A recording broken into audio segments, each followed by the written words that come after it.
विष्णु जी, क्या अब निचली अदालत के फैसले पर जो या सर्वे रिपोर्ट जमा करने पर भी रोक लगा दी है? सुप्रीम कोर्ट ने आज क्या कहा? नहीं, आज माननीय सुप्रीम कोर्ट के सामने याचिका दायर की गई थी। ऑनरेबल सुप्रीम कोर्ट ने ये कहा, सबसे पहले ऑनरेबल सुप्रीम कोर्ट ने चिंता जताई कि वहाँ पे पीस और हार्मनी मेंटेन रहे, और स्टेट ऑफ यूपी की तरफ से जो काउंसिल प्रेजेंट उन्होंने कहा कि हम सारी कोशिश और हम पूरा दायित्व है पीस और हार्मनी मेंटेन करने का।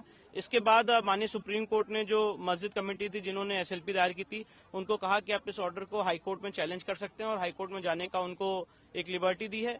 साथ ही साथ ऑनरेबल सुप्रीम कोर्ट ने यह भी कहा है कि 3 दिन के अंदर अगर आप हाईकोर्ट में याचिका दायर करते हैं तो मामला हाईकोर्ट के सामने लिस्ट किया जाए और हाईकोर्ट के फर्दर डायरेक्शंस तक के लिए वेट किया जाए, और तब तक के लिए ट्रायल कोर्ट की प्रोसीडिंग रुकी रहेगी जब तक हाईकोर्ट अपना निर्देश नहीं दे देता है।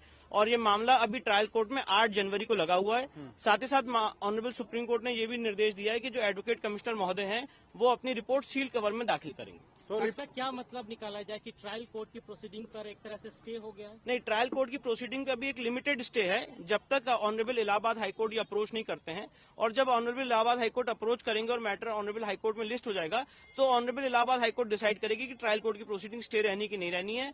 पर साथ ही साथ जो एडवोकेट कमीशन है उसको रिपोर्ट दाखिल करने से नहीं रोका गया है, वो अपनी रिपोर्ट दाखिल करेंगे और सील कवर में दाखिल करने की बात कही गई है। In English if you can explain. Sir, ये माना जाए कोर्ट जो माँ की मॉस कमेटी वो पहुंची थी, ऑनरेबल सुप्रीम कोर्ट ने उनको कहा है कि आप इस मामले को लेके इलाहाबाद हाईकोर्ट अप्रोच करिए और जो भी आपको रेमेडी अंडर लॉ है आप उसको अवेल करिए। साथ ही साथ ऑनरेबल सुप्रीम कोर्ट ने कहा है कि अगर 3 दिन के अंदर आप याचिका दायर करते हैं, जब भी याचिका दायर करते हैं तो 3 दिन के अंदर लिस्ट हो, तब तक के लिए ट्रायल कोर्ट की प्रोसीडिंग रुकी रहेगी और एडवोकेट कमिश्नर महोदय अपनी रिपोर्ट सील कवर में दाखिल करें। 8 जनवरी तक जो ट्रायल कोर्ट की प्रोसीडिंग्स पर रोक लगाई गई है उसका क्या? वैसे ही केस 8 जनवरी को लगा है और उससे पहले हाईकोर्ट अप्रोच करने के लिए कहा गया है, तो उससे पहले ही हाईकोर्ट पहुंच जाएगा मामला और हाईकोर्ट निर्धारित करेगा कि ट्रायल की प्रोसीडिंग स्टे होनी कि नहीं होनी है। चलिए, हमारे साथ विष्णु शंकर जैन है। विष्णु जी,